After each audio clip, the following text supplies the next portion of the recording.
WhiskyJason here, whiskey from the viewpoint of an American in Germany tasting rare and exotic whiskeys.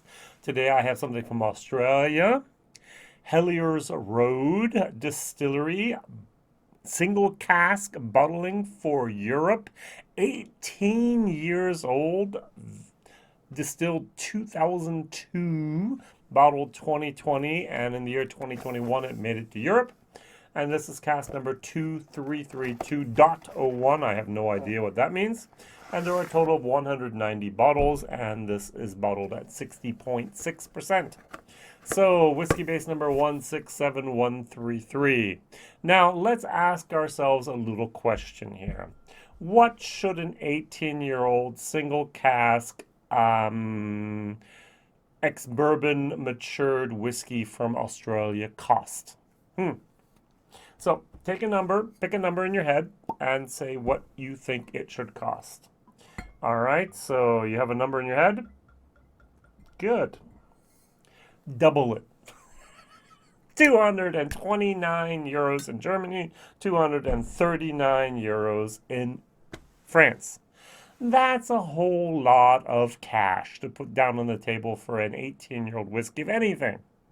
So, I like the aspect of Hellyers Road. I have not liked all of the products. I do like this nice little box here. I don't know if it's worth 229 or 239 euros, but it says here the American original American oak, European exclusive. They even wrote the hand number here on the side, which I didn't even see until a moment ago. I did see it in the bottle, which was important. All right, so we have bottle number 148 of 190. And there are the going prices. The recommended retail price is 229, as I said, in Germany, and 239 in France. Why do I mention France? Because it says here, imported by Maison de Whisky, and the German partner for Maison de Whisky is Kirsch Import. Now, I'm just still a little bit shocked, sticker price shocked here. Now, my problem was I bought the bottle, I did a bottle share, and of the 700 milliliters, I actually had a total of 25 milliliters, 25 centiliters actually being taken.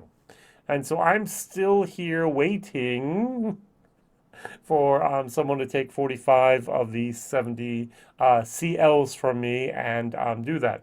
So if you're in a country in Europe that I can send to and you'd like to try an 18-year-old Australian Hellyers Road, please contact me at whiskyjason@gmail.com and we'll make it happen. Yeah. Wow, that's a lot of money just sitting around waiting for someone to try it and taste it.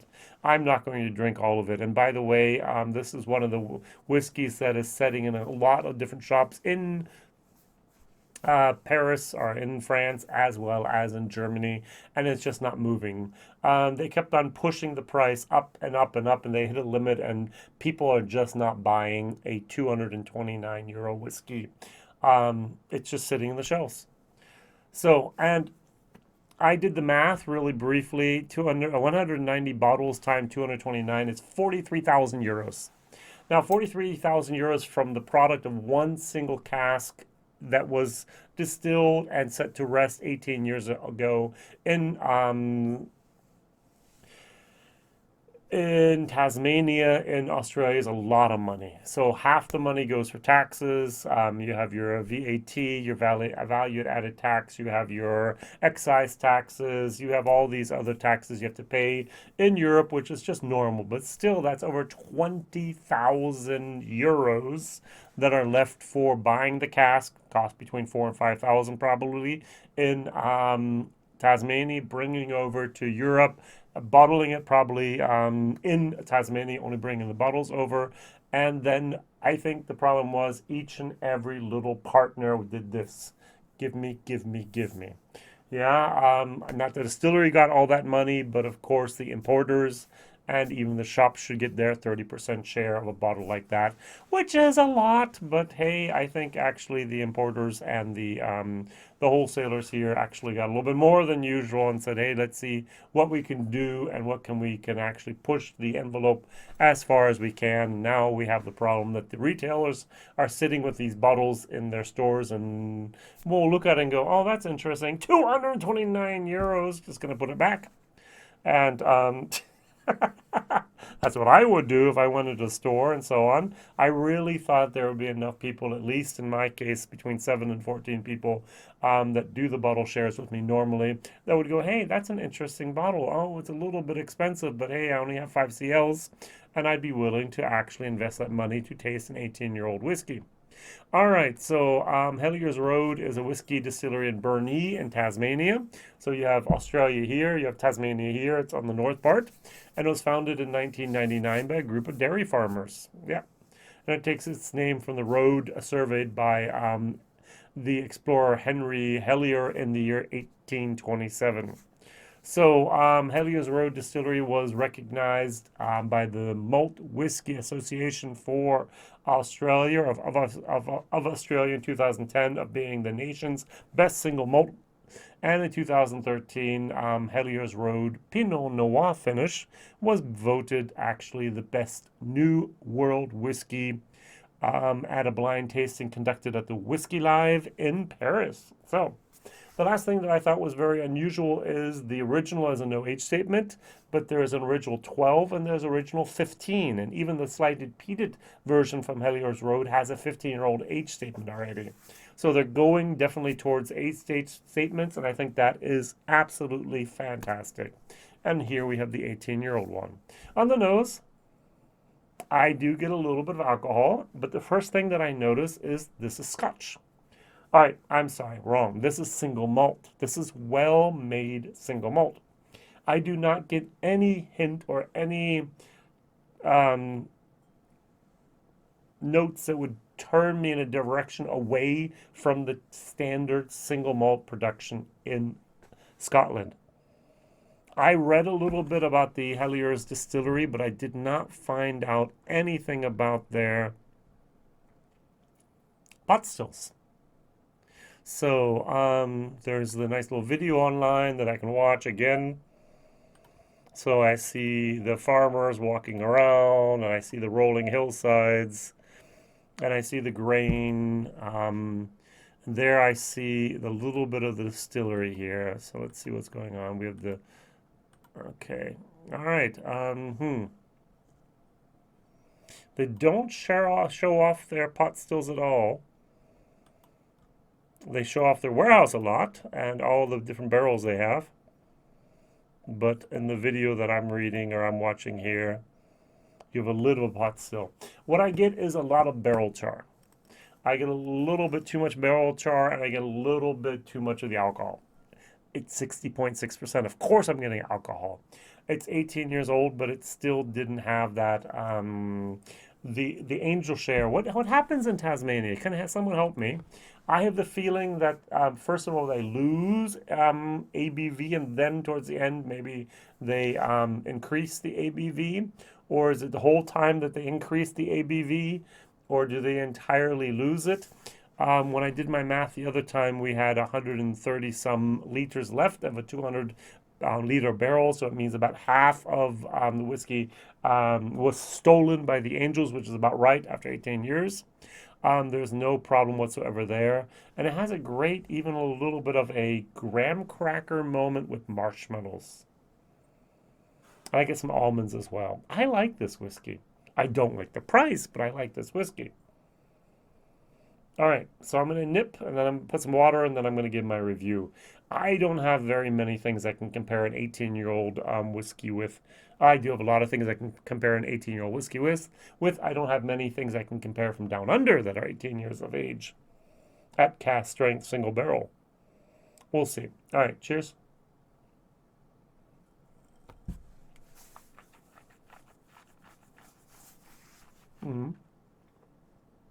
It's too hot for me, but after I wait for the heat to dissipate, I get some great, interesting notes. as I mentioned, a little bit of graham cracker and a little bit like a s'mores moment. I get the barrel char, which could be a little bit like a chocolate. I actually have the marshmallow in there. That's very, very nice. There's a tiny little bit of a tropical moment, a little bit of a pineapple moment, which is very, very nice. There's some creme brulee in there. There's a little bit of toasted caramel. I really get those almonds. A little bit of, even a little bit of a pear and a little bit more of what is it? Not a stewed pear, but a canned pear. Very, very nice. This is good.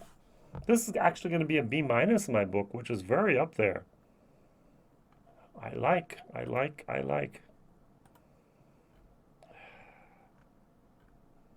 Have you ever had any flower or elderberry wine or juice? That's what I'm getting a little bit here as well. All right.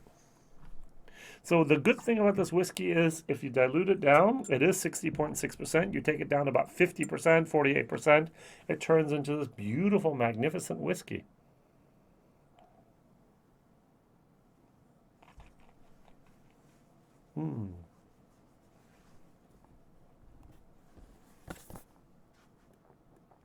Nice. It says a rich golden hue releases traces of malt while the taste buds dance to a layered symphony composed of smoothing buttered menthol. Oh, okay. I don't get menthol. Toasted marshmallows, did get those, and lightly baked tea cakes. All right, tea cake, graham cracker cakes. Tea cakes is very British or Australian. Deft intrusions of citrus add a further level of intrigue until a subtle vanilla flow conducts a loitering finish, as if to clean up and to get everything out of there.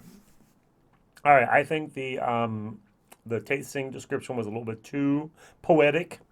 It's way above my head here. Maybe this is way above my pay grade anyway. What I do have here is I have a Tamdhu, a first edition here from Hunter-Lang. It's a 1999. It's 50.4%, not 60.6%.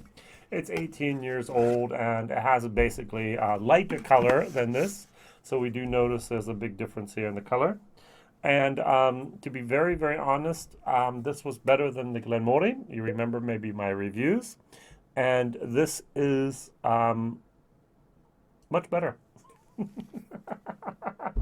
So this only costs half the money.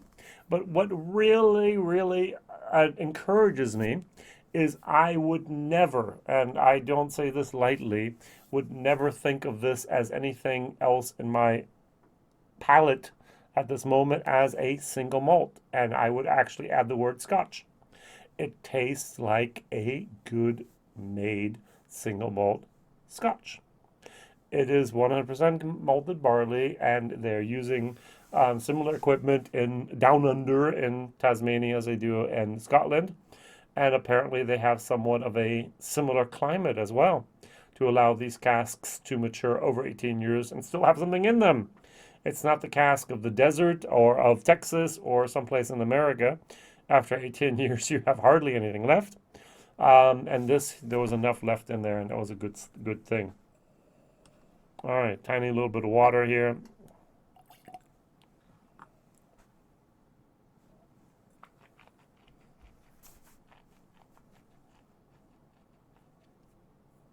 The Tamdhu has more of a mineral moment, and this was from the very, very beginning, a clear, nice, crisp note.